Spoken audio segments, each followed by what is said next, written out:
vamos dar início à mesa Linguagens Digitais na Educação, potencializando as relações de ensino e aprendizagem.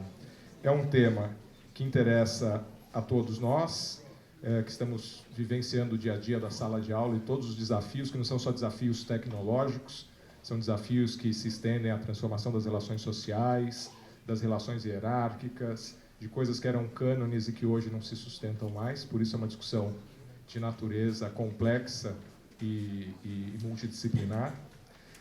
Nós teremos aqui compondo esse painel, essa mesa, o professor Stavros Panagotis Chantopoulos, que é professor, é diretor internacional da ABED, consultor especialista e dirigente educacional pela SPX Consultoria, palestrante nacional e internacional em EAD, tecnologias digitais na educação e educação aberta, doutor em administração pela FGV, engenheiro e mestre pela Politécnica da USP, faz parte do board da OEC, MIT e do ICDE, Conselho Internacional de Educação Aberta Flexível à Distância.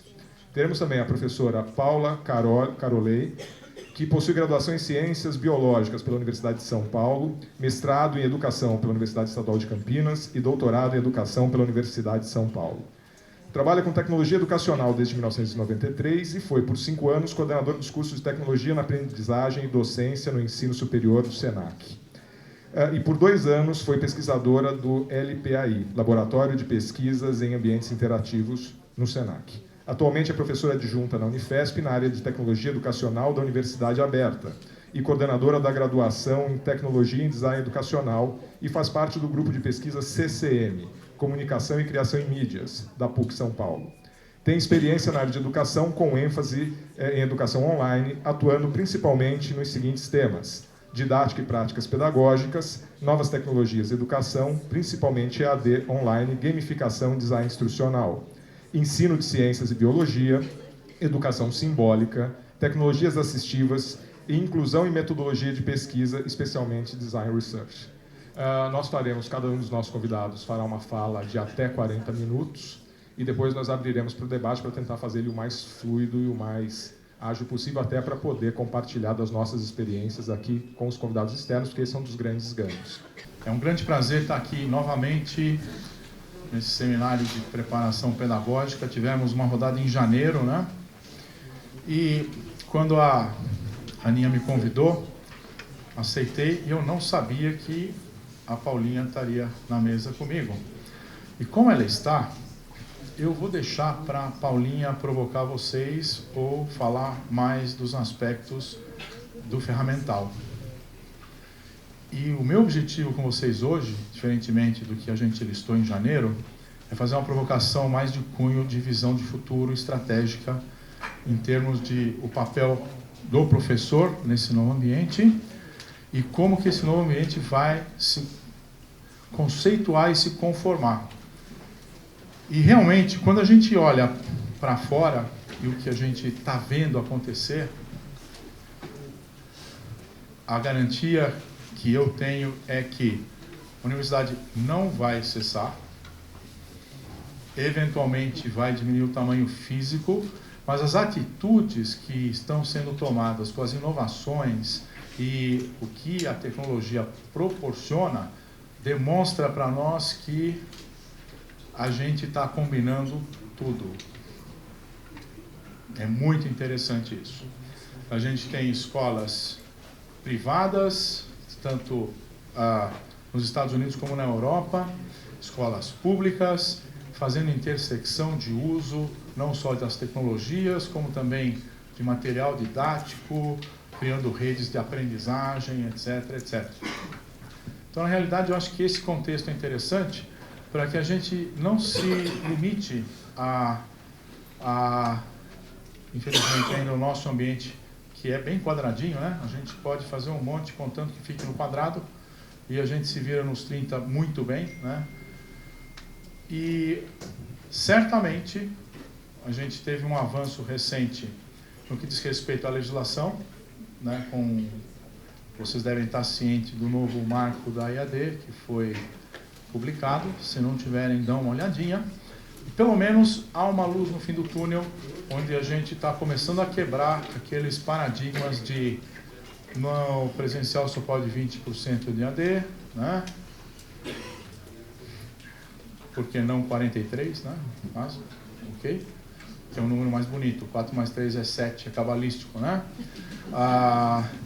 Você pode instituir uma instituição de ensino superior só em EAD, sem necessariamente ter um curso presencial aprovado e reconhecido. Isso é uma ruptura violenta no que diz respeito ao nosso ambiente, tá certo? E isso, para nós, tanto educadores, no amplo sentido, sejam dirigentes, professores, coordenadores, etc., abre, assim, um leque de opções fantásticas no que diz respeito ao uso de todo esse ambiente, esse espaço aí, esse bar de conhecimento, né, que flutua por aí, ok? Então vamos ver se eu consigo trazer um raciocínio que dê uma convergência a tudo isso que eu tentei colocar rapidamente. Rapidamente, a gente tem a internet todo mundo conhece. O que eu gostaria de conceituar com vocês é que a internet hoje ela fica transparente no que diz respeito à sua existência perante nós, como se fosse uma bolha que nos une num ciberespaço de comunicação heterogênea, né? Então, ele é um espaço heterogêneo, ele tem complexidade de formas, ele permite comunicação de muitos com muitos, tá certo? E faz essa integração. Não bastasse a internet, quando a gente começou a poder usufruir, com a introdução dos sistemas de redes, das tecnologias de redes, nós criamos um conceito de conexão novo. Novo que rompe em todas as barreiras. Se a gente pegar, por exemplo, a globalização no final do século XX, era uma globalização que cobria gaps de custo e gaps de leis para que o mundo pudesse se unir, né? Então, era mais ou menos um cálculo de quanto custa eu fazer alguma coisa que vai ser transferida de cá para lá pelas leis que eles têm, pelos custos que eles têm de mão de obra, etc. Levamos muito tempo para entender que isso ia ter impacto na qualidade, idem. Hoje, a globalização muda. A gente transforma um mundo que não é mais esse mundo de ligar só países, etc. É do indivíduo como hub até uma nação. Então, eu tenho que conectar hubs de interesse qualquer, seja de trocar foto, na geração KKK, tá certo? Seja de eu criar hubs que vão trabalhar, por exemplo, projetos aeroespaciais em bases de conhecimento que atuam de forma responsiva a unir as pessoas que estão, por exemplo, estudando o mesmo problema.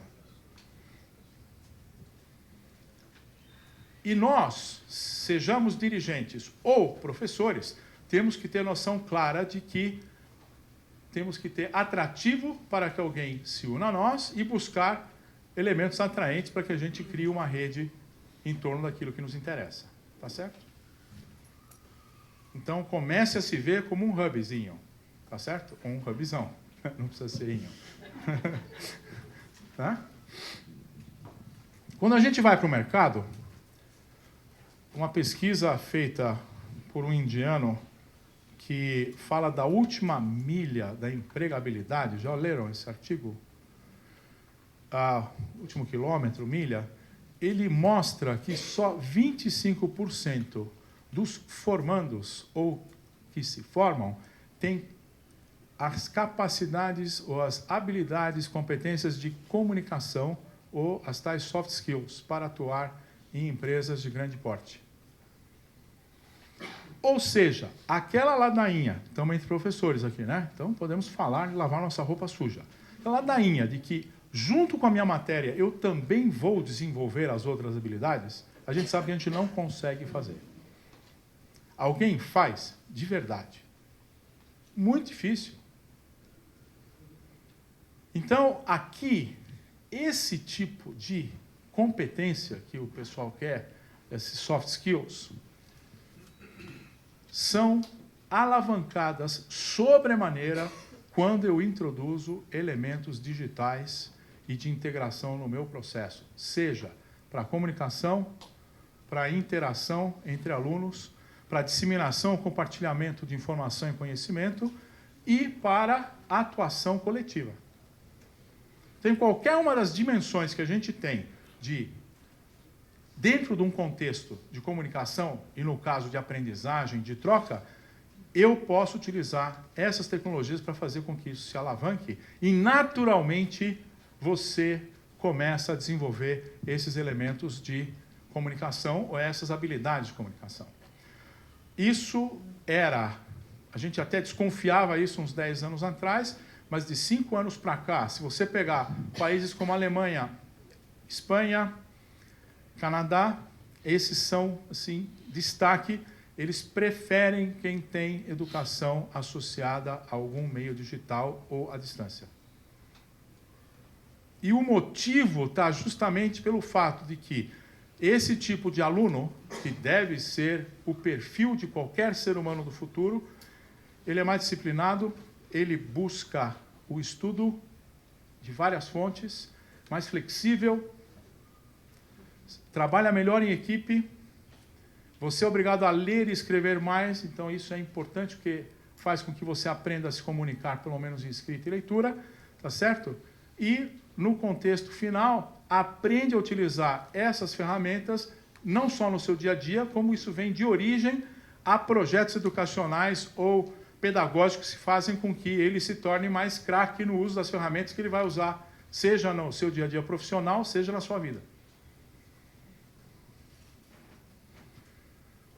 E, obviamente, busca-se uma gestão de conhecimento, de aprendizagem, sabedoria ou todas juntas. E isso, em qualquer instituição, pode sim ser totalmente dinâmico. Estava comentando com o professor Marcos, eu não conheço nenhuma instituição que faz um evento como vocês estão fazendo aqui agora, na 12ª edição, de reunir todos os professores uma semana para criar que seja uma energia convergente em torno do processo pedagógico, né, da instituição. E isso certamente faz com que você anote coisas, crie agendas, e essas agendas certamente fazem com que o processo educacional flua, tá certo? Então isso tem que ser dinâmico, né? Atrair, reter e talentos ou pessoas através de fatores de motivação. Isso é super complicado no mundo que a gente vive. Então, as variáveis são outras, né? E a construção do capital intelectual organizacional. Então, esses são elementos que a gente busca em termos de qualificar as pessoas no contexto de sobrevivência. E aqui algo que eu trabalho desde 2008 em todos os desenhos instrucionais ou projetos de curso que está associado a trazer os elementos da cidadania digital. Então, por exemplo, nos projetos corporativos nossos, você vai numa empresa, normalmente o pessoal mais experiente é retraído no uso dessas tecnologias. Então, a gente vai lá e chama o cara de imigrante digital, né? E aí chega um garoto que acabou de se formar e quer definir a estratégia da empresa para os próximos 50 anos, porque ele fez uma pesquisa no Google. E esse a gente chama de nativo digital.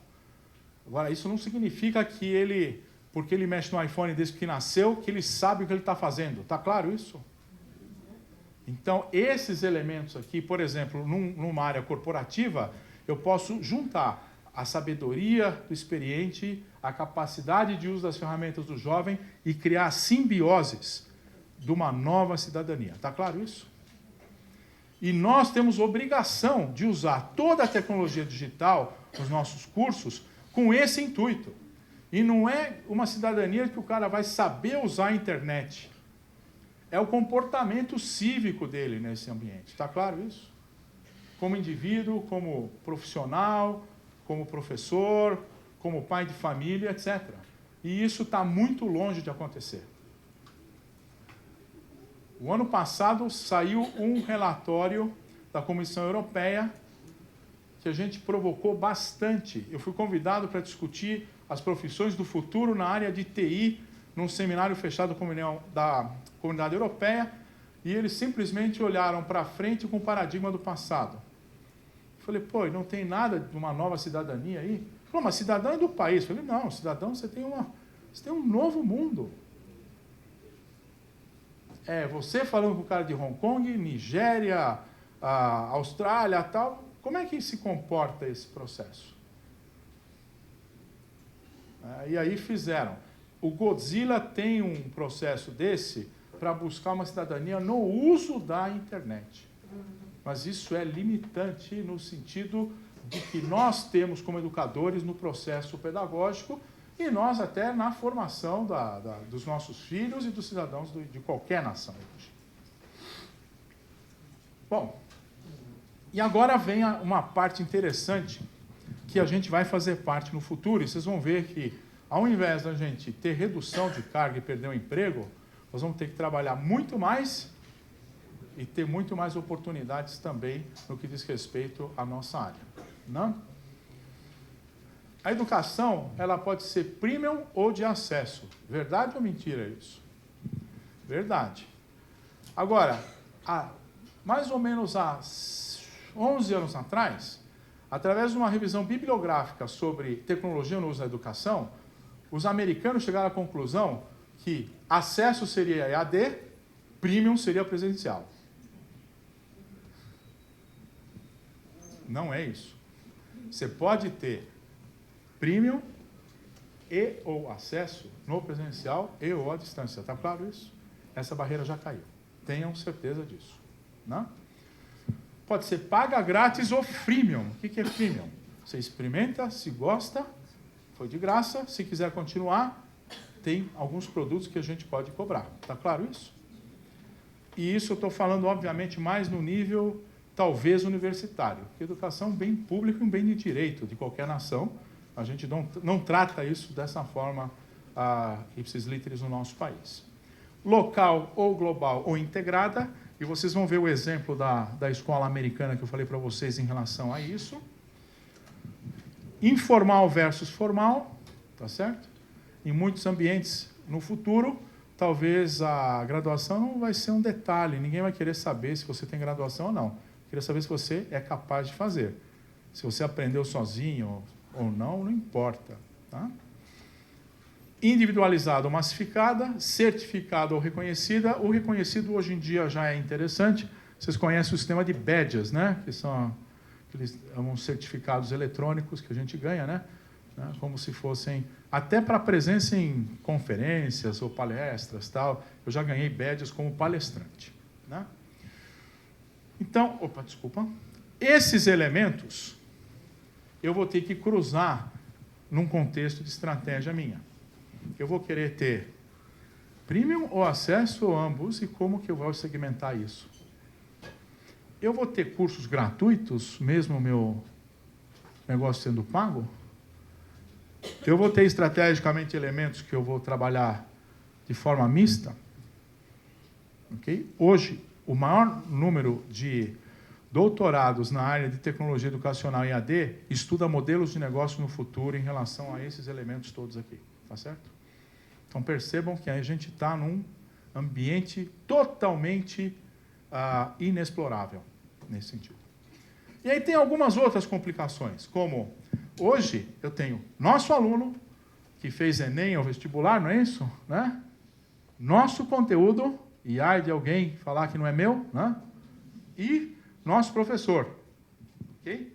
E no futuro eu posso pensar em qualquer aluno, qualquer professor, qualquer conteúdo. Isso já é possibilidade. Como é que eu trato qualquer aluno dentro do meu negócio? O qualquer conteúdo dentro do meu negócio? Ou, eventualmente, professor dentro do meu negócio? E aí entra o complicômetro, porque aqui eu tenho uma certificação formal e aqui eu faço o quê?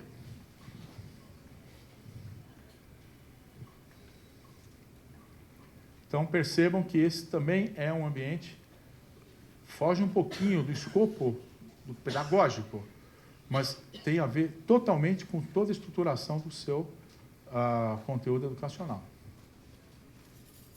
E aí vem novos modelos de negócio.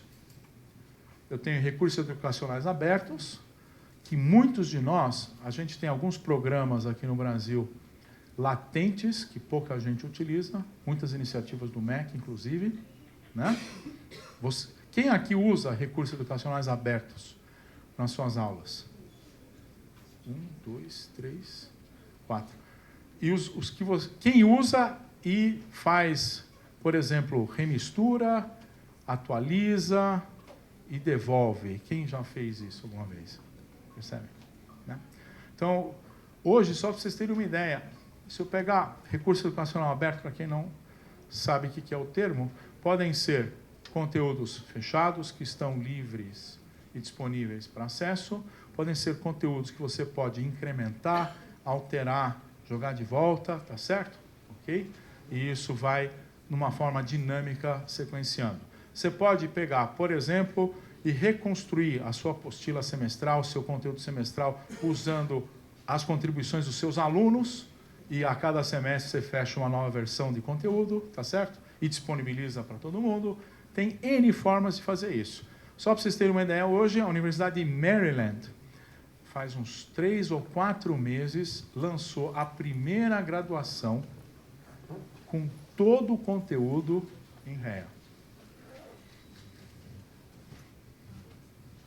E esse conteúdo em REA não é da universidade. Os professores foram buscar as melhores opções de conteúdo numa visão que servia no contexto do planejamento deles. Eu vou passar para esse lado um pouquinho, senão eles vão ficar chateados que eu estou de um lado só, né? E então, o que acontece? Você já tem um desenho de uma graduação inteira que praticamente ninguém sentou o bumbum para desenvolver nada. Ele simplesmente pesquisou o que tem na rede e trouxe para dentro, com o devido cuidado de que isso pode ser usado por uma licença do tipo Creative Commons, que tem 6 tipos de licença, e não só necessariamente. Está claro isso? Então, isso já são quebras de paradigma que vão além daquele freemium que a gente falou. Ó, te mostro o primeiro módulo, se quiser os outros, você vem e paga. Tá certo? Estamos falando de um curso inteiro estruturado em cima de recursos educacionais abertos. E vieram os MOOCs também. Alguém já fez algum MOOC aqui? Tipo no Coursera, no edX? Ana, você não vale. Né? Qual você fez? Curiosidade. EDX. Era uma disciplina da sua área ou era uma disciplina tipo culinária ou jardinagem da sua área? Ok. Porque tem muita gente que faz da área. Eu não sei se a Paulinha sabe, mas eu tive contato com muitos alunos da área de medicina que fazem MOOCs e dizem que a complementação no que diz respeito à formação deles é fantástica. Que eles têm acesso ao mesmo material que eles teriam numa escola de medicina lá fora. Não estou criticando nem as nossas universidades, porque eu estou falando de aluno que é da USP, da Unifesp, tá certo? São as nossas de ponta, tá certo?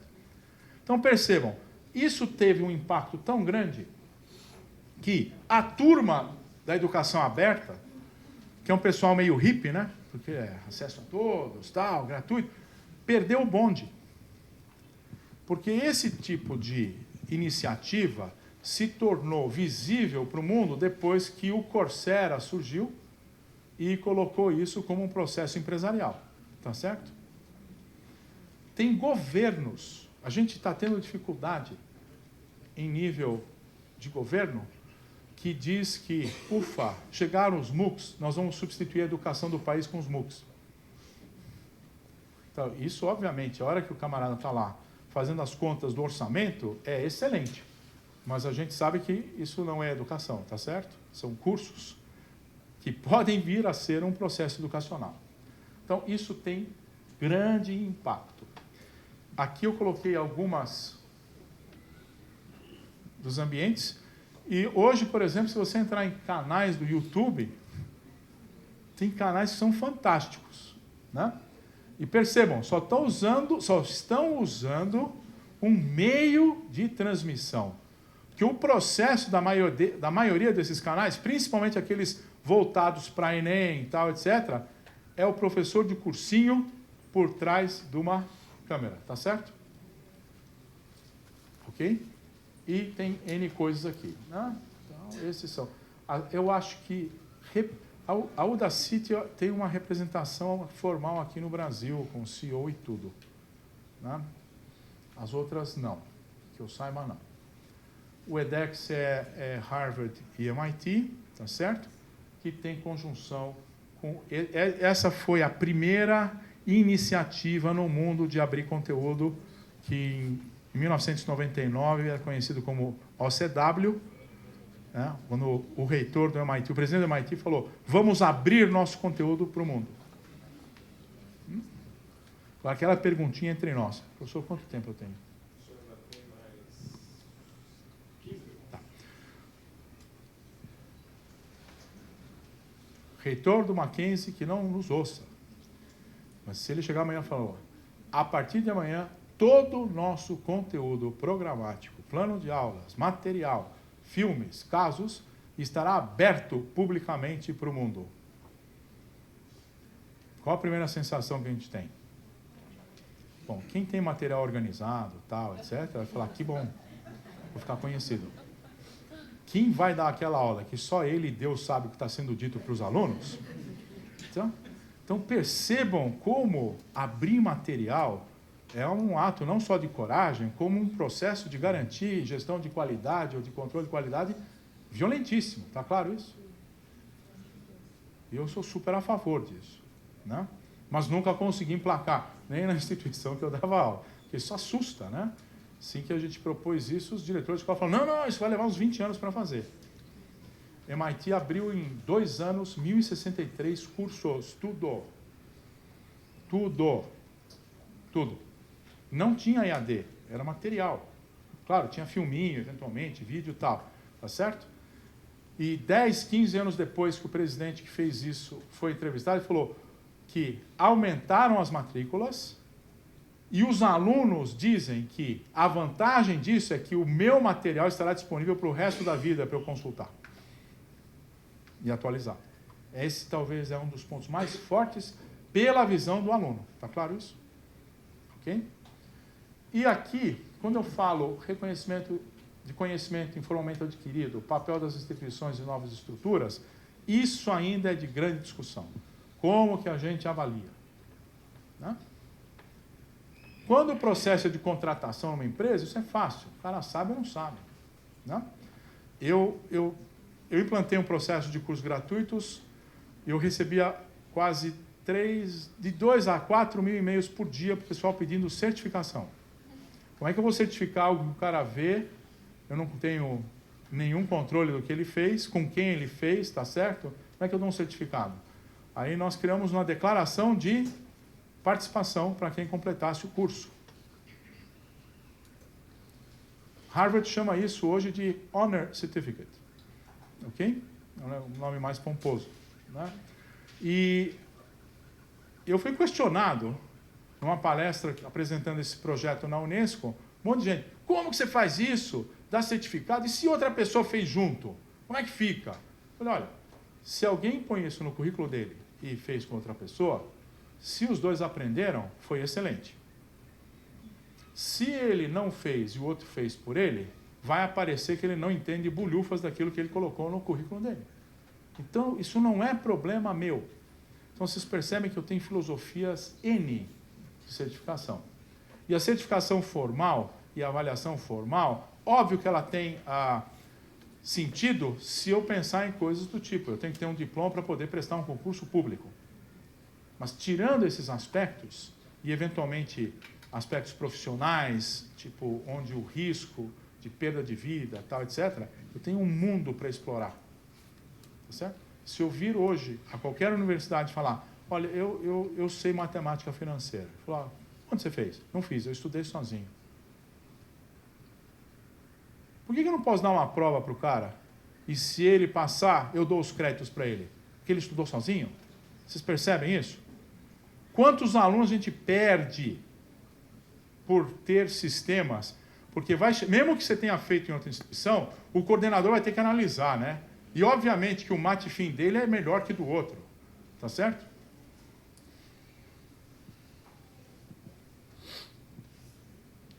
Vocês terem uma ideia do papel do professor nesses contextos. Essa universidade aqui, Western Governors University, já criou essas carreiras docentes. Orientador de curso, alunos, avaliador, elaborador de instrumentos de avaliação, desenvolvedor de cursos, desenvolvedor de programas. Ah, eu posso acumular? Eventualmente. Mas tem cara que só faz isso. Ok? Então, é uma pirâmide nova aí, nessa universidade, da carreira. Então, aquele negócio... a gente sabe como é a nossa vida. Você tem que publicar seu paper, dar suas aulas, não é isso? Desenvolver material, e agora tem a EAD também, que você tem que participar, não é isso?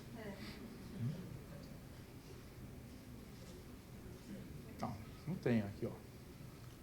Então, esses são exemplos para... Tá.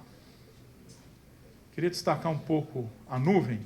A nuvem é o melhor elemento que a gente tem hoje para poder explorar dentro das tecnologias, principalmente de acompanhamento. Então, obviamente, se a gente tivesse nuvem em escala nacional, por exemplo, educacional, seria ótimo. Você tem acesso a milhares de ambientes ou escolas. Quais são os exemplos de uso disso? Portfólio eletrônico. Mackenzie usa portfólio eletrônico? Já assumiu isso? Não?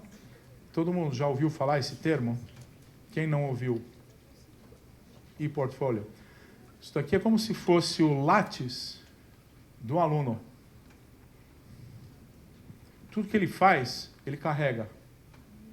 Sejam os aspectos oficiais, né? Tem estruturas para isso, tem ferramentas que fazem isso. Seja os trabalhos que ele queira mostrar, etc. É um portfólio eletrônico que ele leva para o resto da vida, seja dentro da instituição, fora, em trâmite e em transição.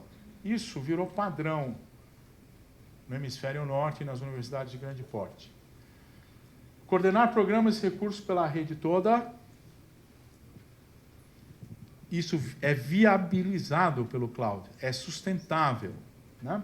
Conectar alunos à comunidade científica, gerenciar, né, conteúdo, sistemas de comunicação, pesquisa transversal, storage e backup. Ou seja, isso fora os sistemas que eu posso ter rodando e disponibilizando.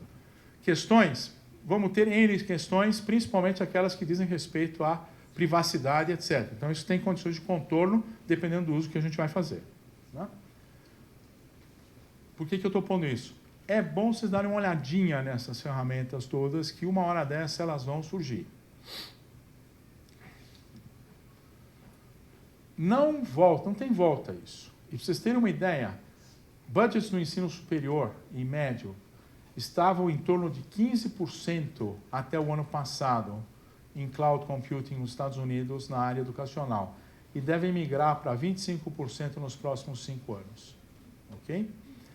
Os desafios nossos, obviamente, são sempre de custo e de infraestrutura, né? Nós estamos um pouco longe disso. Bom, e como é que a gente apoia isso? As estratégias pedagógicas. Eu posso ter tecnologia para apoio ou integração ao presencial.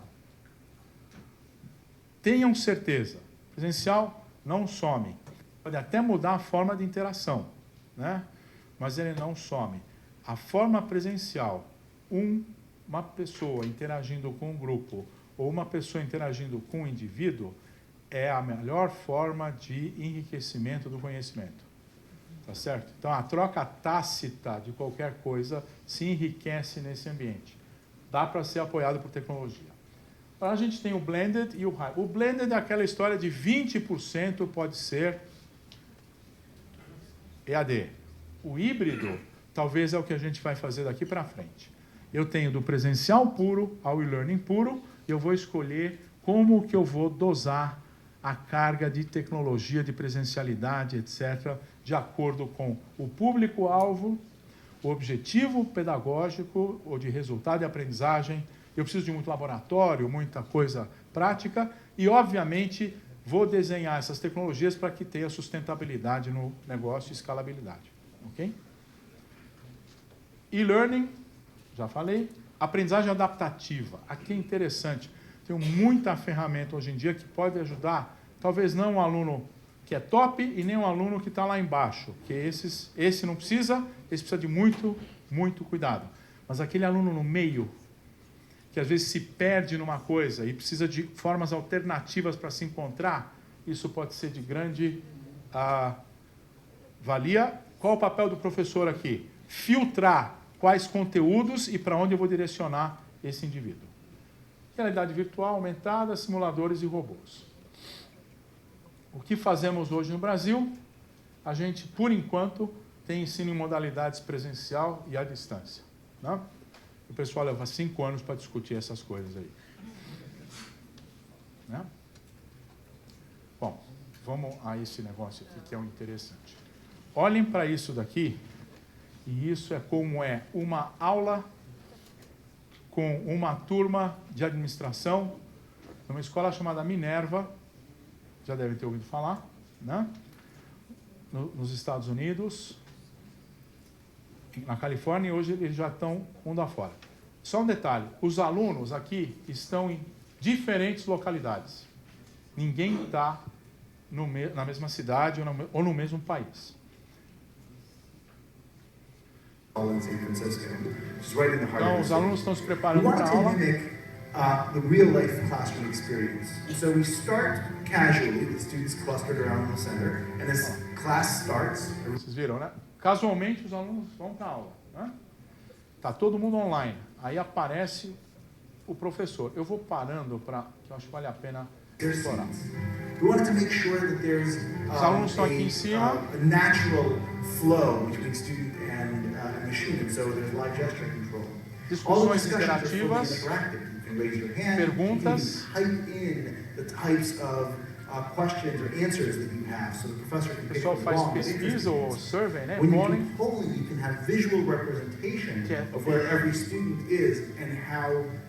qual foi o resultado de cada um. Isso é interessante para nós que gostamos de fazer com que o aluno aprenda.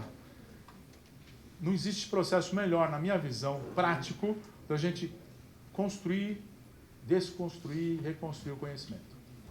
Na hora que você joga uma pergunta dessa, qual o nível de reservatórios no estado de São Paulo hoje?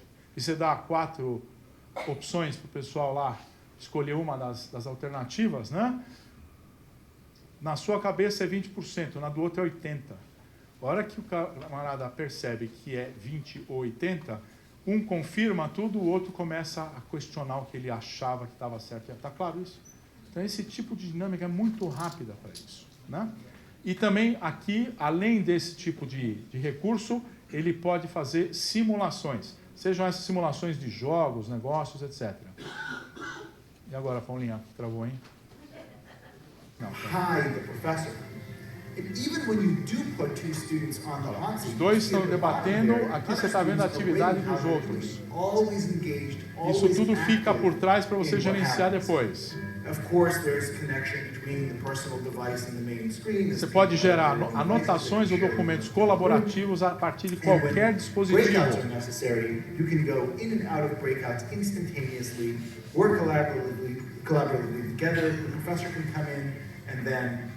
E aí o professor, no fim, te dá a visão dele do seu processo de competências de comunicação.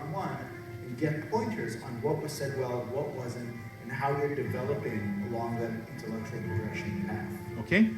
So this kind of environment enables the type of curriculum that Minerva put together.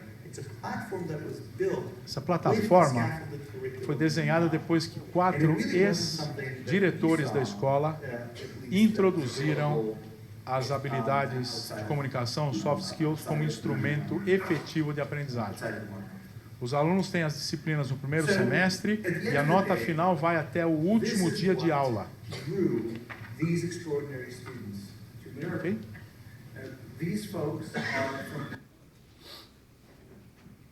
Gostaram?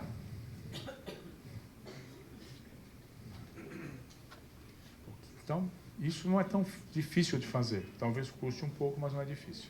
Já vou terminar um minutinho. Modelo educacional do futuro, na minha opinião, tem que ser pautado na cidadania digital. O professor continuar a ser um agente de transformação e o aluno ele tem que ser efetivo no uso dessas novas culturas de conexão. E certamente ele vai ser um pesquisador mais do que aluno. Então, incentivar o crescimento de redes de aprendizagem, através de todos os elementos que a gente tem. Para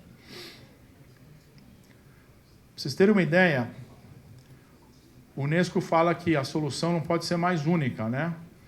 Ou você vai incrementar suas soluções, ou você vai morrer. Então, tenha adaptabilidade.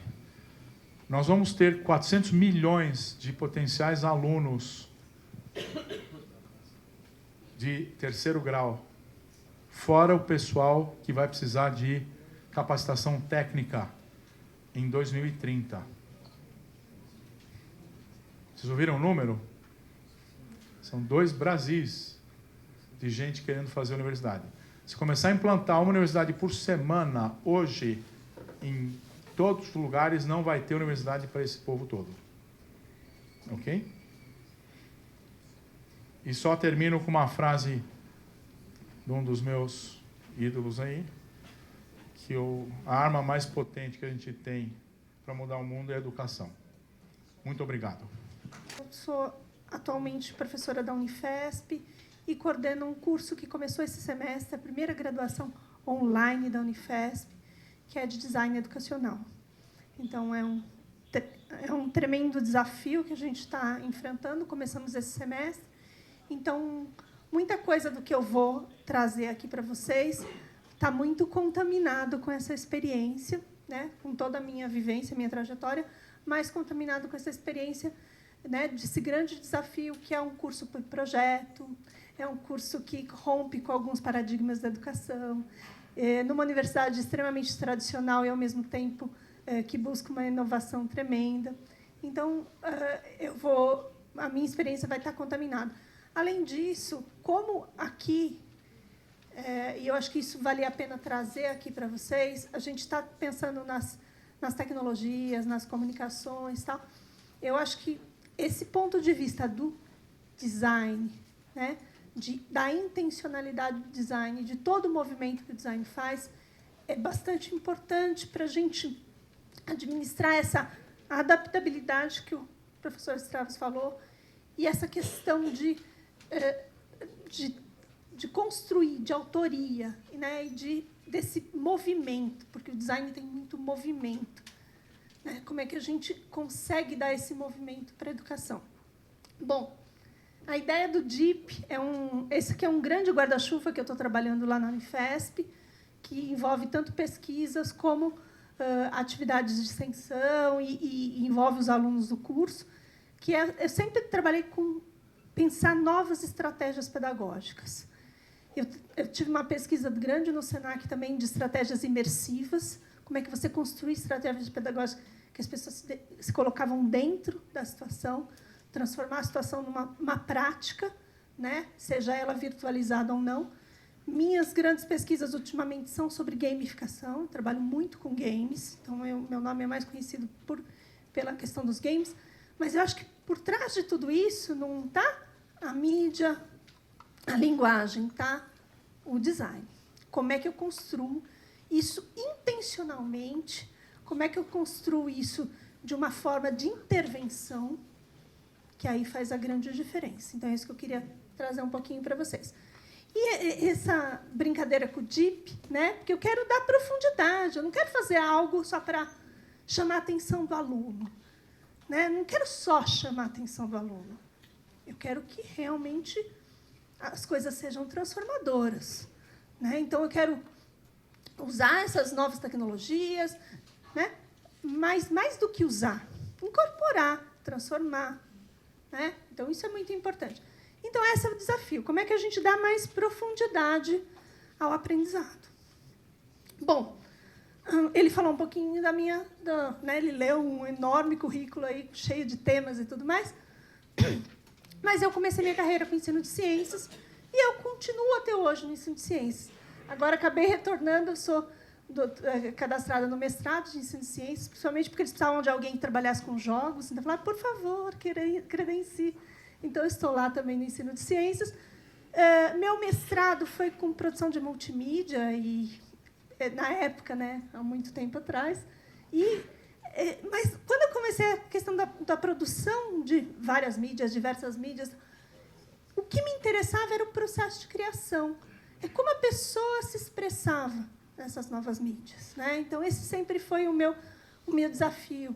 A educação online, o design instrucional, que hoje a gente tem uma outra característica que chama de educacional e se consolidou como profissão, e hoje a gente tem que repensar ele em novos espaços, e novos modelos de educação, e não mais só como alguém que faz educação online, ou que faz roteiros para mídias. Ele tem um papel estratégico muito importante, né? Trabalho com a gamificação, principalmente é minha fonte de pesquisa, porque os games são muito vivenciais, e eu gosto de criar vivências, então eu gosto muito. E o que me atrai nos games é porque a pessoa, né, o jogador, o aluno, ele tem que ser agente, ele tem que tomar decisões, ele tem que ter um papel muito ativo, né? Então, isso me interessa. E esse foco do design research, que é um pouquinho que eu vou trazer para vocês, que é como você pesquisa na perspectiva do design, na lógica do design. Bom,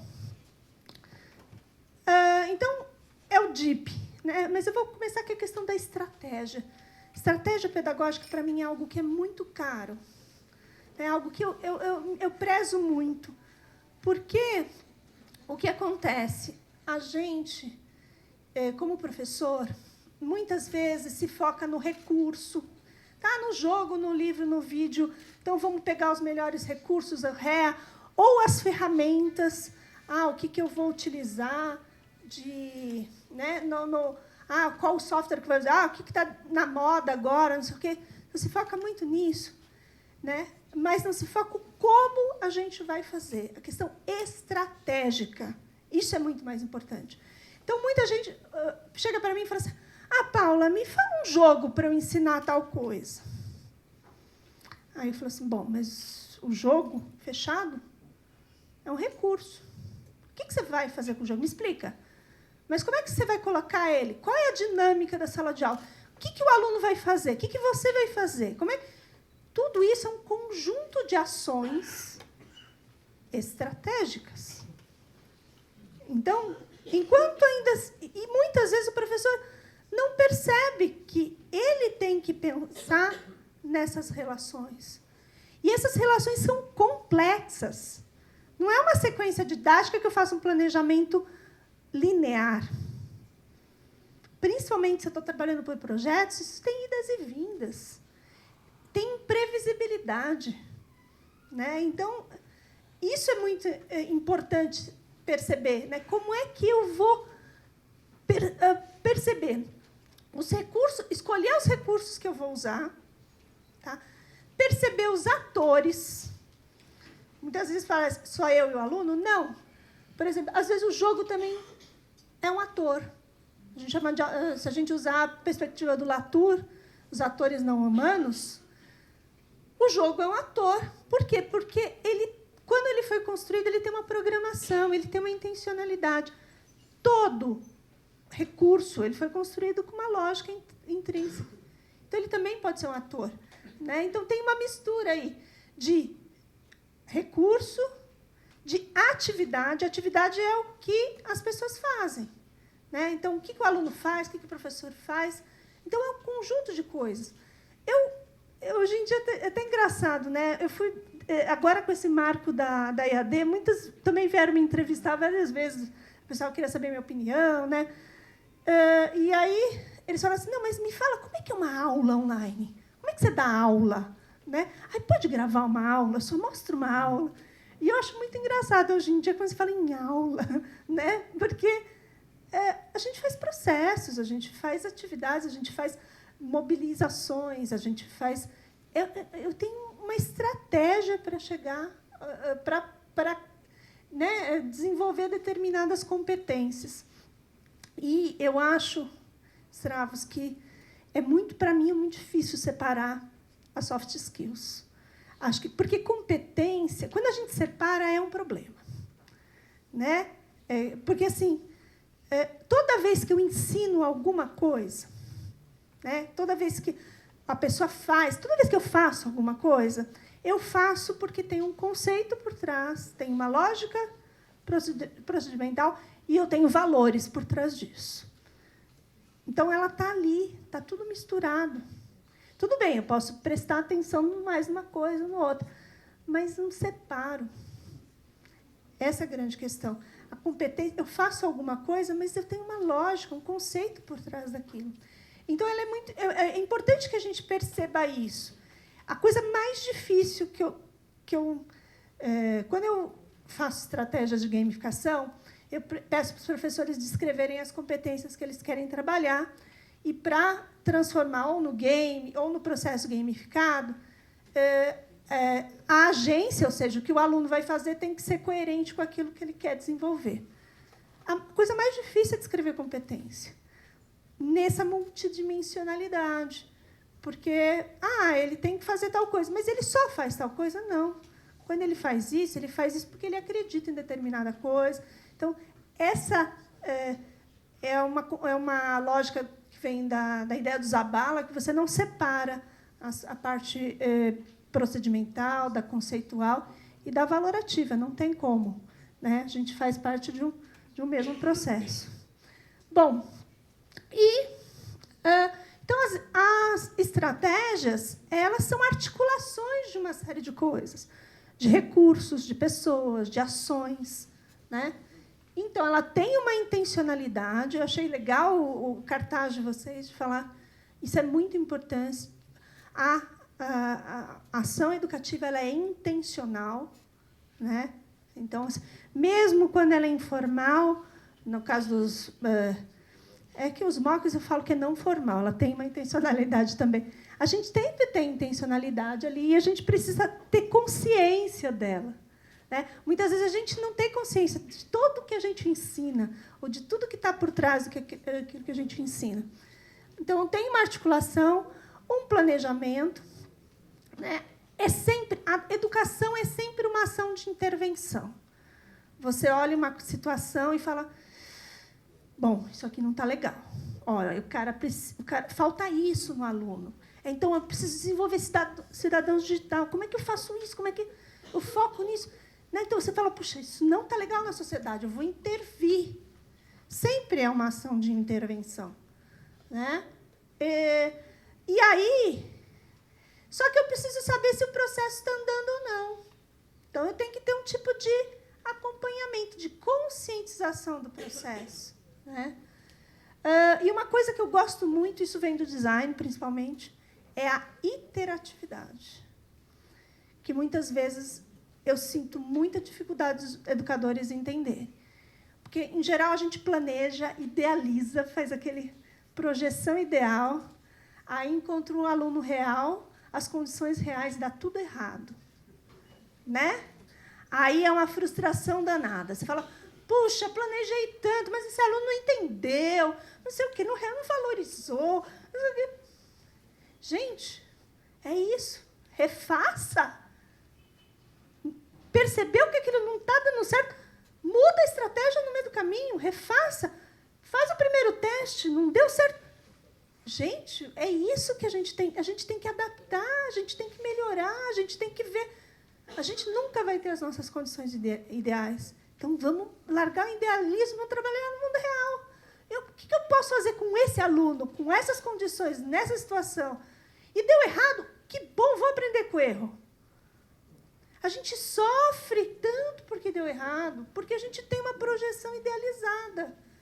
Mas o que eu posso fazer para melhorar essa situação que eu tenho agora? Como é que eu posso transformar essa situação? Senão a gente vai sofrer a vida inteira, porque a gente nunca vai ter as condições ideais. Por melhor equipamento que a gente tenha, por melhor, sempre a gente idealiza mais e é diferente do que é o real, né? E aí, se a gente começa a trabalhar com isso de refazer e aproveitar o processo e aprender no processo, e não apenas no resultado, a gente percebe o quanto a gente aprendeu, o quanto o aluno aprendeu, é muito legal, é muito legal. E trabalhar com a autoria do professor, a autoria do aluno. Então, muita gente chega e espera, né? Principalmente a gente trabalha com tecnologia. Você vai falar da gamificação, você vai falar da metodologias ativas, você vai falar da sistemas híbridos e não sei o quê. Tá, legal, sim. Mas o que eu faço com isso no meu contexto? Isso é muito importante. O meu contexto ele é muito mais importante. Eu preciso olhar como é que eu posso transformar E o que eu posso lançar mão do que tem por aí para transformar? Isso é bastante importante, né? Então, e aí a gente tem autoria, a gente tem um design do processo. Não chegar para a gente e falar assim, você tem que usar isso. Se você tem autoria, você vai falar, bom, isso serve para isso, mas isso não serve para isso. E a gente tem que assumir nossa autoria. Senão a gente está sempre consumindo novidade e não transformando as práticas. Isso aqui é só um exemplo, tá? Que é isso aqui é de um artigo recente que eu publiquei sobre que eu faço análise de games, tanto do uso de games como da gamificação. É só um exemplo como existe uma diferença entre recurso e estratégia, né? Então, existem games que são feitos como objetos de aprendizagem, como os recursos educacionais, né? Que são aqueles games que são feitos como uma simulação, feitos para ensinar determinado contexto, repetir determinadas coisas. Às vezes, eles são reativos, às vezes, eles são simuladores. Então, esse caso é um recurso. O processo de ensino não se limita a um recurso, se limita a um conjunto de recursos e a um trabalho, né, que envolve atividade. Então, assim, não basta falar, menino, joga e aprende. Não. Você tem que decidir se você vai jogar antes, se você vai discutir, se ele vai fazer alguma coisa além do jogo, né? Se eles vão conversar depois do jogo. Então, isso é a diferença de recurso e estratégia. Então, um jogo, normalmente, ele é um recurso, principalmente se aqueles jogos que são objetos de aprendizagem. Agora, eu posso pegar jogos que são de entretenimento ou serious games que tratam de temas sérios, para fazer a pessoa ter uma vivência. E aí, depois, discutir essa vivência, né? Ou trabalhar sobre ela, parar ela no meio. Né? Tudo isso são jogos como experiência. Então, são simulações de situações reais. Aquilo lá serve como provocação, né? Ou, às vezes, reprodução de rotinas. Tem jogos que imitam situações reais, né? Tem jogos que são vivências simbólicas. Eu gosto muito disso aí. Eu faço muito jogo de roleplay game. Adoro, sou muito... Né? E eu faço roleplay game e webconferência. Aquilo que o professor Stravos mostrou, né, que é webconferência, eu faço com os alunos, só que cada um entra como um personagem, e eu crio uma história, e eu vou projetando as imagens, e vou falar, bom, aí você encontrou o laboratório do alquimista. Você faz o quê? O que você vai procurar aqui? Tem toda uma lógica de descoberta, mas eu faço exatamente... Na webconferência, eu faço roleplay game, então, tem estratégias. Porque muita gente acha que gamificação, você precisa de programador. Não, você, com uma ferramenta de webconferência, com ferramenta que você tiver, você pode criar boas histórias. Porque depende da boa história e dos bons desafios, né? Então, eu posso ter jogos que são espaços de criação. Por exemplo, aquele que as crianças adoram, Minecraft, né? São espaços de criação, né? São o que a gente chama os metaversos, que uma época foi famoso, e eu acho que ainda vai voltar, que eram aqueles... Teve a época do Second Life, do OpenSea, e que eu acho que ainda tem, que foi muito pouco explorado isso, tem muita possibilidade de criar mundos virtuais, né? Então, criar situações de building blocks, né? E a gamificação é você usar elementos de game na sua estratégia pedagógica. Então, por exemplo, o professor Stravos falou que é o que é bem mais conhecido, que é você usar os badges, né? Para você reconhecer que você atingiu determinadas competências. Isso é um elemento de gamificação. Agora, mais do que isso, acho que mais importante, claro, os badges é legal para você marcar, desde que eles tenham um significado, não ponto pelo ponto, né? O interessante é você fazer bons desafios. Então, eu pergunto para vocês, eu quero trabalhar com tal conceito, ou com tal aprendizagem. Fala, como é que, em vez de você oferecer, explicar aquilo para o aluno, como é que você faz ele descobrir? Como é que você transforma aquilo que você ia explicar, induzir o caminho, dar o caminho para ele, você transforma aquilo num desafio para ele descobrir. Se você fizer isso, você já está usando estratégia de gamificação. Então, você saber fazer desafios, dar as pistas, né, criar uma situação que ele tem que aplicar aquilo. Isso, mesmo não tendo um laboratório prático, se eu criar uma situação que ele tem que imaginar... E eu costumo falar que a imaginação ela é mais poderosa que a sensação. Se eu criar uma boa história e a pessoa se envolver nessa boa história e fazer ele descobrir coisas, tem um poder imenso. Né? Então, assim, eu desafio vocês a pensarem na disciplina de vocês, o que vocês trabalham, como é que vocês poderiam transformar isso em desafio? Né? Em vez de explicar, né, você... Então, só que outra coisa que é legal da gamificação é você ver as trilhas que você percorreu, você ter consciência do que você fez. Isso é muito legal da tecnologia. Como é que eu consigo mapear os processos? Conscientizar. Então, isso é algo que a gente tem que desenvolver formas da pessoa se conscientizar do que ela aprendeu. Uma outra fala sobre gamificação que eu odeio é que alguém fala para mim, o aluno ele aprende sem perceber que aprendeu. Isso é horrível. Ao contrário, ele tem que ter consciência do que ele aprendeu, como ele aprendeu, e tem que gostar disso. Essa é a diferença. Né? Então, eu digo que games e gamificação tem 3 elementos que são muito importantes. Um é a imersão, é você ser transportado para um mundo mágico. O outro é a agência, ou seja, você faz alguma coisa. Né? Você tem uma posição de escolha. Agora, tem jogos que são muito ruins, são extremamente reativos. Que assim, você só é estímulo-resposta. São muito comportamentais. E eu posso dizer que são a maioria, infelizmente. Tá? Então, assim, mas tem jogos não, que estimulam a imaginação, que você tem que ter ações complexas. Né?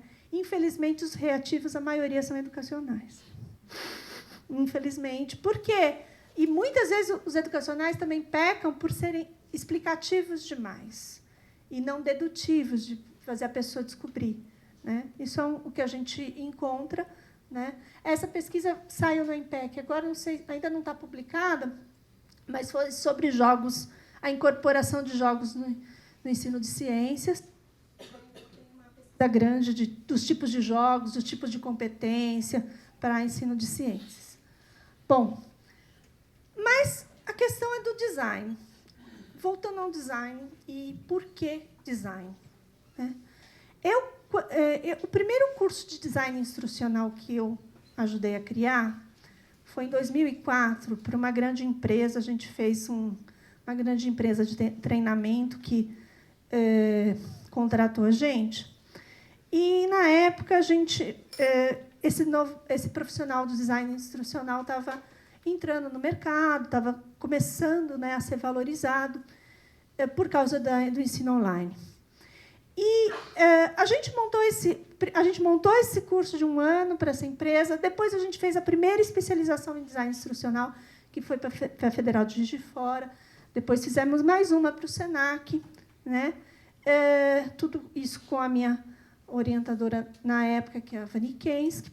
E a gente deu um tom bem pedagógico para isso. Então, era aquele cara que fazia o planejamento pedagógico, só que com o uso das tecnologias e transformava todo esse processo. Quando eu... Né, e graças à minha colega, que é designer, né, e outras pessoas da equipe que ajudaram a construir essa graduação agora, que caiu realmente a ficha da importância de ser design. Né? Porque... E aí a gente tem... E como é que isso pode ser incorporado na educação? Porque não é aquele planejamento pedagógico tão formal da didática. o design incorpora essa questão do movimento, a questão de você trabalhar com o relacional, com essa questão da interatividade. Hoje todo mundo fala do design thinking, né? Que é o que é bem conhecido, que é uma técnica de design, pensar como design é uma das técnicas. Então, essa questão e você, porque diferente do planejamento pedagógico, que ele muitas vezes ele acaba ganhando um aspecto linear, não deveria ser, mas ele acaba ganhando. O design ele tem esse movimento de você fazer prototipação, testar, trabalhar com erro, olhar para o usuário, transformar. Então, essa questão do design, ele tem... Eu tenho tido um carinho muito grande agora nele. E a gente está trabalhando numa... Inclusive, teve um pesquisador, ele veio aqui no Mackenzie faz umas 2 semanas atrás, foi na Unifesp, da Universidade da Califórnia, que é nosso parceiro internacional, que trabalha com uma coisa chamada design especulativo. Eles têm uma graduação lá em design especulativo e quer pensar design para as coisas que não existem. É pensar para o futuro. Então, a gente mobilizar isso mesmo, né? O nosso curso ele trabalha por contexto. Um é o contexto aberto, quando o professor Stravos falou hoje bastante. Como é que a gente faz um desenho educacional focado para a educação aberta. Depois, para a educação formal, não formal inclusiva. Depois, para a educação formal, educação corporativa. E, por último, o último semestre é design especulativo. É criar um modelo de educação que não existe. Meio ficção científica mesmo. A gente brinca, esse pesquisador ele fala a diferença entre a realidade e a ficção científica é o deadline. Né? Então, assim, a gente... assim, vamos ousar, vamos ver o que não tem. Então, assim, é tirar o chão dessa molecada.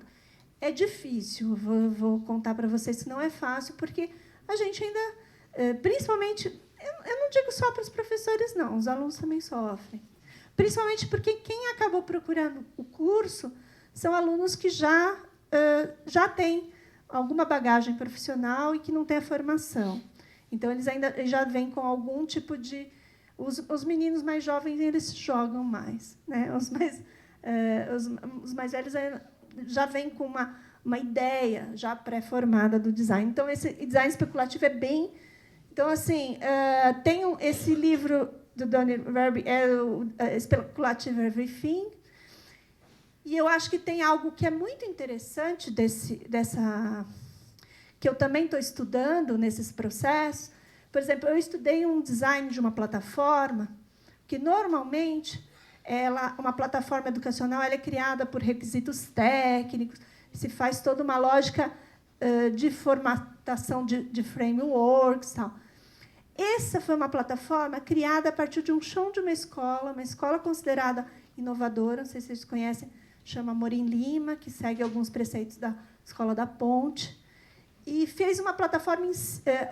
veio uma empresa de comunicação e quis implantar uma plataforma comercial. Eles falaram, não, nós vamos criar a nossa plataforma, que tinha a nossa cara. E foi eu brinco que foi um design crítico, um design como crítica. Então, muitas vezes, a gente tem a ideia, design é fazer aquilo que o cliente quer, o design ele também tem esse papel de transformação social, de mudança, de propor algo que ainda não foi pensado. Né? E acho que, quando a gente fala de design educacional, a gente tem que pensar nisso. E o design research, que é pesquisa, né? Nessa perspectiva do design, é sempre uma intervenção. Eu sempre estou criando alguma coisa, um artefato ou um processo. Né? Então, quando eu uso esse tipo de pesquisa, né?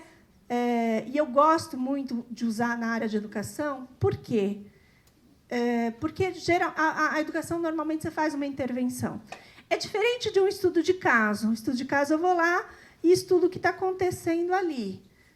Tudo bem, eu posso ver alguma intervenção, tal, mas quando eu vejo aquela realidade e eu estou construindo um processo, ou eu estou propondo algo, uma inserção de uma tecnologia, ou uma proposta, é uma proposta de intervenção, e aí isso eu vou estudar o processo de construção dessa solução e de modificação dela, de incorporação. Isso eu tenho design research. E esse tipo de metodologia, ela não cabe a gente trabalhar o antes. A gente tem que ver o processo, tem que descrever todo o processo e todo o processo de transformação desse artefato, dessa metodologia. E é isso que a gente tem trabalhado. Como é que a educação e esses novos processos educacionais estão acontecendo? Então, é sempre um processo artificial, né? Ou seja, eu estou criando algo para resolver algum problema, né? E eu tenho que avaliar. Não dá para avaliar com instrumentos aquilo que o pessoal fala. Que tipo de evidência, né? Ah, mas eu tenho que fazer educação baseada em evidências. Aí faz a prova antes e a prova depois, né? E isso dá pouca informação do processo. Eu tenho que entender o que foi produzido, ver os documentos, ver a autoralidade do processo, das construções, né? Então, tem que avaliar a reverberação, como aquilo impactou nas pessoas, né? Então, tem que ter outras estratégias de coletar evidências, que também são evidências. A gente tem uma ideia de evidência, só aquilo que eu consigo aplicar estatística, mas tem uma série de outros tipos de evidência, principalmente de natureza de registro, e usando a tecnologia, eu posso mapear processos muito bem feitos, eu posso deixar os registros dos processos, né? Então, o foco do Design Research é criar mapeamentos e visualizações, explicitações dos processos. E isso que o Stravos falou, quando a gente abre, né, seja o recurso, quando a gente abre o processo, a gente permite que ele seja melhorado. Por isso, quando a gente trabalha nessa perspectiva de explicitar como é que as coisas estão sendo construídas, a gente acaba melhorando os processos. Então, o foco no movimento e o foco, como é que eu testo isso rapidamente, como é que eu vou melhorando, como é que eu vou avançando. Então, é algo que tem. E o outro ponto é o foco na investigação. Então, eu tenho trabalhado muito. Tá bom. Outro foco na investigação. Então, como é que eu engajo, né, o engajamento que a gente fala, provoco o início, né, a curiosidade, os questionamentos, eu faço, né? Então, eu trabalhar por investigação, eu acho que a gente tem que trabalhar desde criancinha, né? Acho que desde criancinha eu não tinha que explicar nada. Eu não tenho que falar eu trabalho na área de ciências, olha, o DNA é assim para o aluno. Não, eu tenho que fazer. Eu posso até contar como é que o cara descobriu o DNA e quais foram os dados que fizeram ele chegar naquela conclusão. Mas eu nunca tenho que dar aquilo pronto, de forma dogmática. Porque, senão, ele nunca vai perceber que a vida é feita de modelos. E modelos que são reformulados a cada dados novos. Se a gente não trabalhar um foco em investigação, a gente sempre vai formar só crentes, pessoas dogmáticas, que acreditam nas coisas. As pessoas só vão questionar as coisas se elas souberem onde buscar os dados, souberem que as coisas são construídas a partir de dados e que a realidade está constantemente sendo transformada. Então, se a gente não trabalhar com uma base de pesquisa, professor universitário, você tem que trabalhar com pesquisa na sua área, não tem como. Né? A sua função não é só explicar, a função é despertar esse processo de investigação. Então, essa questão de estimular a exploração, né, de trabalhar com ampliação, outras fontes. Ele falou das soft skills, que é muito importante que a investigação trabalha também, que é você contar como é que você chegou naquelas conclusões, como é que comunicar. Né? Por isso que a tecnologia também ela apoia isso, né? Porque você trabalha de uma forma mais investigativa. E o tempo todo você ter a avaliação, você ter a referência, o caminho que você fez, para você perceber os limites daquilo. Bom, só um exemplo, isso aqui é uma disciplina que eu dou lá na Unifesp, que a gente trabalha com uma forma um pouco mais investigativa, que eles têm que experimentar. Eles adoram, né? Imagina, uma disciplina que a lição de casa é jogar, né? A verdade é assim, eles têm que jogar e têm que descrever as coisas, experimentar vários jogos, né? E perceber as mecânicas e dinâmicas, e aí, no final, eles têm que fazer uma proposta de um pitching, né? Fazer um jogo. Então, é claro que a temática já engaja, né? Mas ele tem que experimentar, tem que explorar vários tipos de jogos, perceber quais são as mecânicas e as dinâmicas, e depois a gente faz, no final, uma avaliação para ele perceber cada ação que ele tem que fazer, ela desenvolve um tipo de competência. Então, ela tem os badges para ele perceber o processo. Mas essa questão de, no final, ele tem que propor. Se ele fosse propor um jogo, né, ele tem que fazer um pitching, como é que ele proporia? Então, esse é um exemplo. Ele é bem simples de investigação, não é uma investigação muito sofisticada, é uma eletiva que eu dou. Ela tem uns 500 inscritos, eu tenho que fazer uma seleção todo ano, o pessoal gosta disso. E acho que os desafios, né, que a gente tem é transformar um modelo indutivo em algo mais indutivo e demonstrativo, em algo que eles descubram, que sejam desafios, né, exploratórios, né, para chegar num salto que é o abdutivo, que é você criar coisas novas. Aí a gente tem que evitar essas formas redutoras, né? A gente fala, o aluno não vai entender toda essa complexidade, vou facilitar para ele, vou explicar um pedaço, né? E aí ele acha que é só um pedaço, né? E essa questão do que eu falei dos modelos, a partir da premissa que tudo é modelo, e a gente está em constante mudança, né? E desenvolver o pensamento crítico e engajar os cidadãos, né, que também o professor já falou. E ir além da novidade, né, do engajamento pelo consumo, criar estruturas de diálogo, de participação, de escuta, ir além da receita, da fórmula mágica. Então, assim, se eu chegar para você, agora, gente, se vocês fizerem isso, o aluno vai. Não vai. Não tem mágica. Se vocês fizerem qualquer coisa que vocês vão fazer, vai dar errado.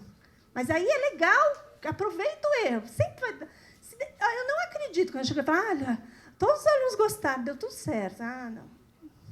Não, isso é autoajuda, não é realidade, né? Então, assim, tem que ter muita paciência, tentar de novo, fazer de outro jeito e aprender com a diversidade. E uma coisa que eu aprendi, isso com a minha colega lá, que eu falei que é designer, ela falou assim, tudo que deu errado no nosso processo de construção do curso, a gente transformou o erro, a dificuldade, em política.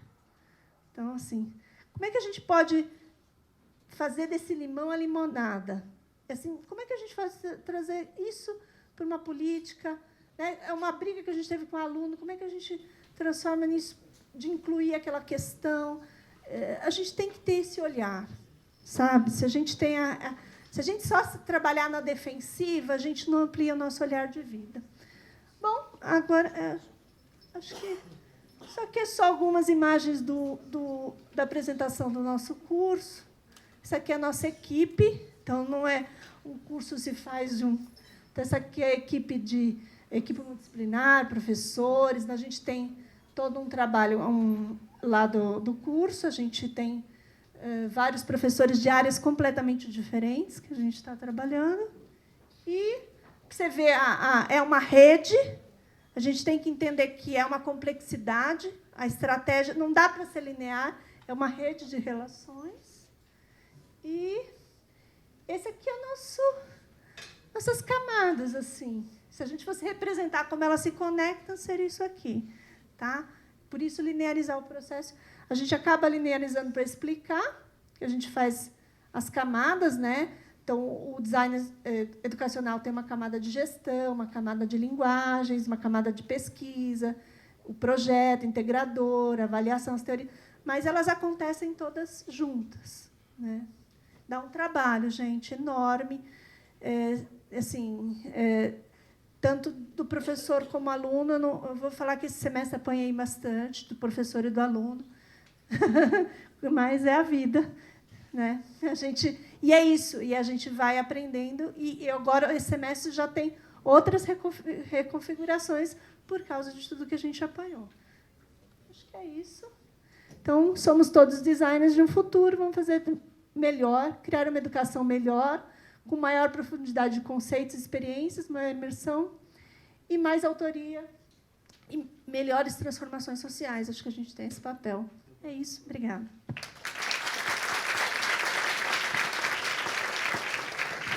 Bom, passaremos agora às perguntas. Nós temos... O professor Stravos tem hora para sair. Diga. Claro, à vontade. A gente precisa ligar esse microfone, senão usar o outro. Eu só queria esclarecer, Paula, talvez eu me expressei mal. Em momento algum, penso em separar o soft skill do resto, como ela colocou. Ao contrário, se vocês olharem para a aula do Minerva, incluíram o processo de desenvolvimento, avaliação e coaching em cima dos soft skills através do processo, tá certo? Uhum. Então é importante, concordo plenamente, é que a gente não inclui isso. Entendi. Normalmente. Entendi. E se incluir, o aluno se desenvolve por si só, você não tem a preocupação de dar um feedback para o cara, você não está participando bem em grupo, pô. Uhum. Então, sua participação é ótima, você deve liderar em tal momento, ou seja, então as tecnologias digitais permitem a inclusão efetiva no processo. É igualzinho que você colocou. Eu tinha só colocado, eu não queria... porque às vezes você fica dando a impressão que, como você falou, porque às vezes não dá tempo, mas no fim a gente não tinha consciência disso. Então, exatamente. Porque senão as pessoas sairiam com essas, vamos dizer assim, essas habilidades que são naturais, né, de uma forma melhor na formação. Okay. Só isso para não ficar com uma dúvida de conceito. Passamos para as perguntas do auditório. Quem gostaria de iniciar o processo de perguntas? Ou foi tão clarificante que as perguntas foram todas dirimidas no processo? Eu acredito que esse é o momento de troca, esse é o momento que a gente pode aproveitar dos convidados, da experiência deles. Então, assim, enquanto vocês... professora Cristine, por favor. Eu vou levar o microfone até lá. E aí, sim, quem sabe, a gente incentiva outras pessoas a fazerem perguntas, né? Oi, tudo bom? Eu sou a professora Cristine, estou aqui trabalhando no EAD do Mackenzie. E a gente tem um trabalho bem complexo, como vocês falaram, pensar em tudo isso antes dá muito trabalho, né, de elaborar tudo. E, na verdade, uma coisa que me surpreendeu é que, ao contrário do que nós imaginamos em relação aos alunos, né, no EAD aparece uma gama muito diversificada de aluno. E eu acho que os alunos da minha disciplina não eram os nativos digitais, porque eles tinham uma resistência à interação, né? Então, tudo isso que vocês falaram, eu concordo plenamente. Acho que a gente tem muito a ganhar, mas, assim, a princípio, na disciplina, a gente precisava insistir com o aluno para ele participar de um fórum, né? Então, eu acho que o aluno, uma coisa que eu considero, o aluno, ele também não está ainda à vontade, né? Ele foi tão educado num sistema tradicional que, quando ele se vê diante de tudo isso que vocês falaram, ele fica meio assustado, não sei se perdido. Aí eu queria ver o que vocês acham, né, dessa questão do comportamento do aluno, a princípio, né, quando entra em contato. Obrigada. Na verdade, assim, principalmente quando é atividade colaborativa, que é muito mais difícil, gente. A EAD é muito mais difícil que o... Gente, o presencial... Eu acho que na questão não é o presencial ou a distância, é o modelo mesmo. É muito mais fácil eu escutar, eu consumir algo e depois reproduzir numa prova. É muito mais simples do que eu ter que participar ativamente, de eu ter que me responsabilizar pelo que eu falei, de eu ter que... exige muito mais dele. Então, assim, é claro que ele vai ter resistência, ele vai se expor o tempo todo. Então, assim como o design ele se expõe o tempo todo. E a gente tem essa resistência de... Puxa, a mesma coisa do material. Poxa, mas se eu abrir meu material... mas meu material, será que está bom o suficiente? Nunca vai estar bom o suficiente. E é isso que é legal, a gente vai ter que mexer sempre. Essa é a grande questão. Mas a gente não está... Essa cultura, a gente é a cultura do resultado, do tá pronto. Mas não está bom ainda. Não está bom ainda. E é bom que você exponha para ir melhorando. E o aluno... Essa cultura de se expor é muito difícil mesmo. Então... É com o tempo mesmo, é assim mesmo. Eu vou te dar uma visão bem realista em relação a isso.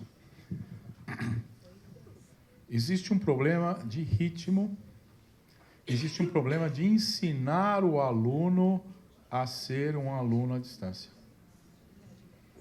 Então, por exemplo, a pessoa que trabalha pra caramba e não consegue estudar, e quer aprender, esse é o alvo fácil, é o pioneiro do processo. Porque na educação à distância ele descobre o meio que dá para ele flexibilidade total geográfica e flexibilidade ampla de tempo. Então esse camarada tá ótimo. O que eu vou ter que fazer? Talvez desenvolver a disciplina mais nele e tal, etc. Então o importante dentro do projeto é você ter um caminho que garanta o pós-venda do negócio. Entendeu?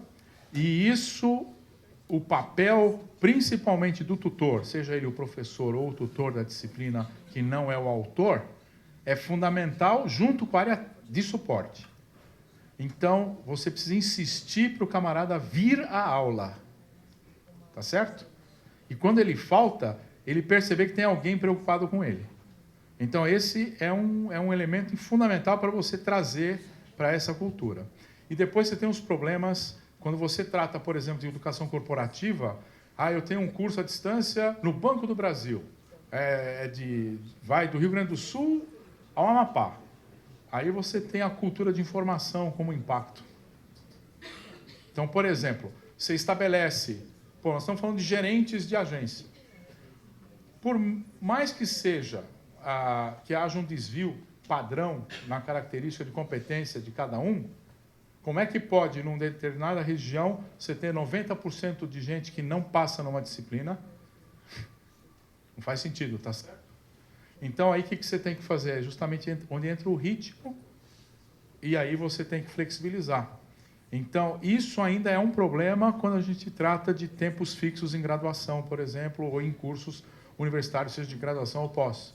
Tá certo? A facilidade de. Então, esses são dois aspectos principais de como trazer. Agora, o desafio é enorme. Entendo? Bom, satisfeita, professora? Mais alguma pergunta do auditório? Ana Lúcia, quer fazer uma pergunta? Não, é uma questão rápida, mas eu acho que seria interessante se vocês pudessem comentar um pouquinho, porque nós, como professores, além da nós estarmos numa instituição tradicional, nós viemos de uma educação tradicional. Então, acho que tudo isso que o professor Stavros colocou para a gente parece que é outro mundo, não parece que é o nosso mundo, não parece que é a nossa sala de aula. Então, essa é uma questão. Então, como é que a gente olha para isso, tendo em vista que o futuro, ele falou 2030, né? Quer dizer, é daqui a pouquinho, né? E, no outro sentido, nós vemos que muitos de nós também têm essa iniciativa de tentar fazer diferente, né?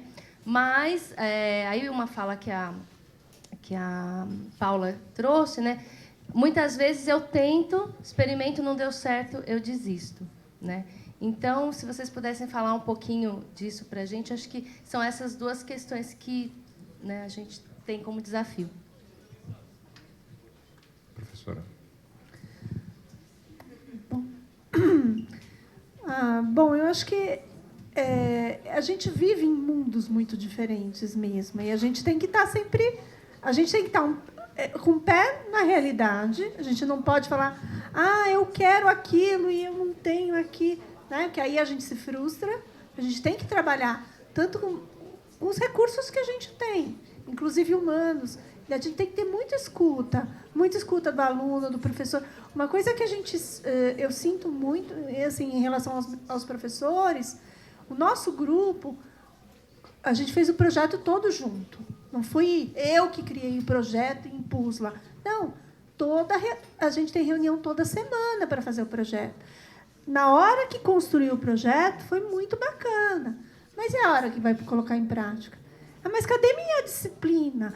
Mas eu não quero que ninguém faça junto comigo. Aí acontece uma série de problemas, acontece mesmo, né? E por quê? Porque a pessoa, o papel cabe tudo, mas na realidade os problemas surgem, né? Então assim, a gente tem que estar o tempo todo de olho do que está acontecendo. Então assim, eu falo muito para a gente tem que estar de olho assim na política, a gente tem que estar de olho nessas regulamentações novas, a gente tem que trazer isso para o contexto, tem que trazer isso para a discussão, então, esse é um ponto, mas, o outro lado, a gente tem que ter consciência das dificuldades que as pessoas têm, né? Das defesas. Então, assim, o tempo todo a gente tem que estar conversando, então a gente tem que ter canais de escuta, canais de diálogo, tanto com os alunos como com os professores. Eu não posso chegar e falar, gente, agora todo mundo vai fazer isso, de cima para baixo. O professor boicota, não faz. Aí tem que falar primeiro, olha, então, isso aqui deu esse... Vamos fazer diferente? Aí conversa. Então, é toda uma questão... E aluno também. Eu tive um aluno chegou assim... eles usaram contra a gente. A gente estudou as estratégias pedagógicas, ele falou, esse professor, a estratégia é ruim. Mandou uma mensagem para ele. Ele ficou totalmente revoltado. Eu falei, então, você como designer, se você falar isso para o professor, você perde o emprego. O professor não vai... Você tem que saber como é que você coloca, como é que você dialoga com esse professor. Isso faz parte da habilidade do design também, né? Então, são questões que você tem que lidar. Não é simples, não. Mas eu acho que a gente tem que fazer isso. É um pé... Lá, a gente não pode perder de vista lá, mas não pode perder de vista os recursos que a gente tem. Professor Stravos. Ana, é uma questão... Realmente, o que eu trago, às vezes, é um pouco apocalíptico em relação ao que a gente enxerga. Mas é uma questão disso fazer parte de qual vai ser a estratégia educacional da instituição. Não tenha dúvida. E é um efeito em cascata. Porque, normalmente, o que a gente tem é que não se estabelece uma visão clara do que a gente quer ser. Tá certo? E isso que a Paula colocou de trazer a parte de condições de contorno, sejam elas políticas, as leis, tal, etc., é o mínimo do seu problema. Porque isso, na realidade, você, sem quebrar nenhuma regra, você tem uma vasta forma de estabelecer. Agora, vamos supor, se a Universidade Mackenzie estabelece que nós vamos partir para um caminho que essa vai ser a nossa visão, essa é a nossa missão, você vai ver que tudo isso se torna praticamente ferramental ao processo e não algo que não se enxerga mais. Eu tenho uma teoria muito clara. Existe uma parte de... O brasileiro é um povo ávido a aprender, principalmente se ele percebe que o conteúdo é bom e vai fazer alguma diferença na vida dele, incrível que pareça. E eu estou falando de pessoas de classe C, D, E, economicamente classificadas. Eles buscam conteúdo até fora do país, só que tem que estar em português. A hora que cair a barreira da língua, por causa da tecnologia, e vai cair. Quem não tiver estabelecido como um hub de excelência, para dizer, olha, a melhor forma de você entrar nesse país é através do Mackenzie, por exemplo, nisso, não vai haver sobrevivência. Você pode ter certeza que vai ser um colapso da cadeia de valor de um processo. Não tenha dúvida disso. Então, o importante é conscientizar a direção tá certo? E o recado que a gente está dando é muito mais para os atores do processo do que propriamente os decisores, tá certo? Mas não tenha dúvida que, na minha opinião, claro para mim, passa por aí. Bom, eu acho que nós vamos caminhando então para o encerramento aqui do nosso encontro, agradecendo o professor Stravos, a professora Paula. Ana Lúcia vai presenteá-los com uma lembrancinha para que todos os nossos convidados estão recebendo em nome da nossa universidade. E agradeço a presença de todos e desejo ainda bons eventos no restante da semana, na vasta programação. Tá bom? Muito obrigado. Foi um prazer interagir com vocês mais uma vez.